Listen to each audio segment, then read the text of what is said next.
Professor Kastenberg, thank you so much for being here and welcome to New Mexico in Focus. Thank you for having me on. It's a real honor. I would prefer not to waste your time or my viewers' time debating whether we are at war with Iran. Yeah. We are.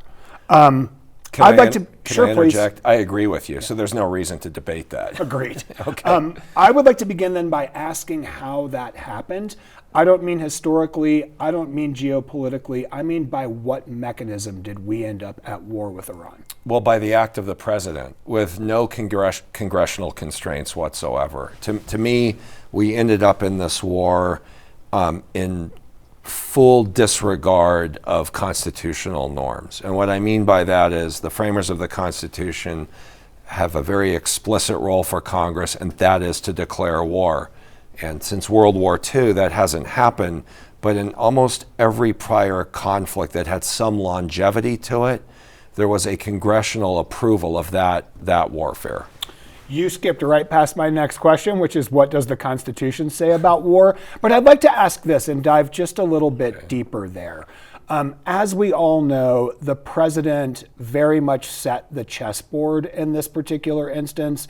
Before the first rocket was launched, he populated the Gulf with warships. How does the Constitution, or how did the framers define war? Is the president given the latitude to do what he did in advance of beginning military operations? That's a great question. So part of the constitutional construct, the philosophy underlying it, was based on the fear of standing armies. And so the framers of the Constitution were well aware of what Oliver Cromwell had accomplished, what British monarchs after Cromwell had accomplished, suppressing the liberties of the people. And they understood that a president that sought military adventure from afar, overseas, was more likely than not to use the military domestically. They understood the relationship between that. So what they wanted was a very small standing army on the periphery of the country to either subjugate Native American populations or prevent them from returning to their homes, and also have just enough there to convince the British in Canada or the Spanish in Florida or the French in the Louisiana Territory to leave us alone. And if there was an invasion, the president could go to Congress, seek a declaration of war, and then call up the militia. And the militia was supposed to be the backbone of the country's defense. But the framers were very clear that they were against adventurism overseas. And you see this with George Washington's, farewell address on entangling alliances and not going to war. The Navy's a different story. There's no fear of a standing Navy. The Navy is supposed to protect American commerce wherever it goes. If the president seeks to expand American territory, he must have, or she must have, Congress to do so. That has to come through legislation. So questions like, can you go and seize an island in the Strait of Hormuz? Can you seize Greenland? The answer is pretty clear from Mitchell versus Harmony, which is 1850 era case. You cannot do that. The answer is no. The answer is no, exactly. I want to wind the clock a bit. You mentioned since World War II. Yeah. Let's talk a little bit about the War Powers Resolution, which of course came right after the Paris Peace Accords as the Vietnam War was officially ending. What is the War Powers Resolution and what was it meant to do? It was supposed to answer the question of who can stop a war, right? That's what it was supposed to do. It was supposed to be a reassertion of Congress's constitutional authority, but set in the realities of the modern world. So a president, absent an invasion of the United States or a treaty provision like Article 5 of NATO, had to consult with Congress within 6 days of a military action, and if troops were to be kept in a foreign country beyond those normally appropriated for, like our basing in Europe and Japan, within 60 days there had to be a congressional vote or the troops had to come home. And yet every single president since Nixon's veto has said that's unconstitutional, that law. It's never been tested in the courts.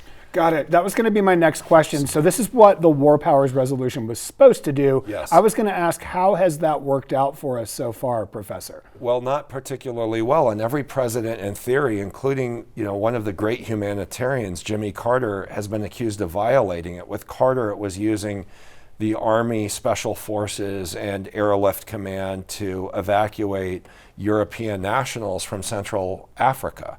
And yet members in his own party, insisted that was a war powers violation. If it was the least egregious one. But the war powers violation, you think of, Reagan and Lebanon as an example. And that's a classic case that's studied. Obama and Libya, that's a classic case that's studied. But in each of those events, there have been some wiggle room for congressional appropriations that have been passed to say, no, it's not quite a war powers violation. We're not happy with it, but it's not quite there yet. That said, we're going to talk about the money, right? That's right. That's right. And the appropriations for the use of military force in Iraq and Afghanistan, when students or my parents would say to me, those are unconstitutional conflicts, they're not. They may be horrible policy, but they're not unconstitutional because Congress is funding them and authorizing them. So folks who are following the news these days are hearing an awful lot about the War Powers Resolution. Yes. Senate Minority Leader Chuck Schumer has promised weekly votes on the War Powers Resolution since the Iran conflict began. Mm-hmm. Are those votes essentially perfunctory or performative at this time? Or is there a deeper reason to continue pushing back that's more difficult to see? I think there's a deeper reason for pushing those votes. There's a large constituency in the United States that knows no political party, that is increasingly anti-war. They may not be pacifistic, and they may approach this from different angles. War is bad for business. You've got business pacifism. War is immoral. War is imperialistic. There are different reasons for that, but that constituency is a large constituency. And I think there's an appeal to that particular diverse constituency to push these votes forward. Plus, and I think this is the biggest issue of all, what does Congress exist for? When the framers of the Constitution set up Congress, they set up Congress to be the voice of the people and a check against presidential tyranny. And if Congress sits on the sidelines and doesn't bother to take a vote, they're doing the very thing that Cromwell was emboldened to do with Parliament, relegate it to a nullity. There's also the historical piece too. Getting folks on the record in a roll call vote seems to matter to some degree. Yeah. One more question before we take a break and pivot. I'm interested in what war powers mean for a president domestically. While the nation is at war, which we are right now, what does that mean constitutionally and otherwise for what a president can do at home that's different from what we can do during peacetime? Absent a civil war, and absent a massive insurrection against the government, the war power should mean nothing domestically. Absolutely nothing. We're hearing about elections and nationalizing and that sort of thing, but at least according to the Constitution, you cannot, as a president, use the military or your commander-in-chief authority to usurp the rights of the states under the 10th Amendment to govern elections in time, place, and manner. You cannot use war powers to corral the citizenry of the United States. In theory, you can't use your war powers to even use the military to patrol the streets of Los Angeles or Chicago.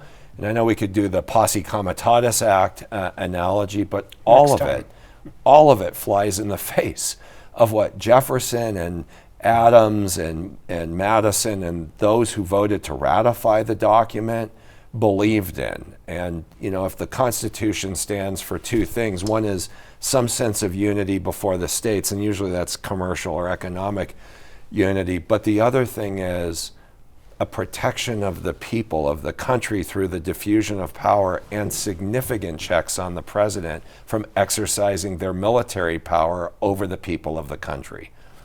I really appreciate you helping us to kind of wade through all of this. I'm going to ask you to stick around for just a moment and wade into perhaps the more troubling aspects of what we're seeing in the Middle East. Absolutely.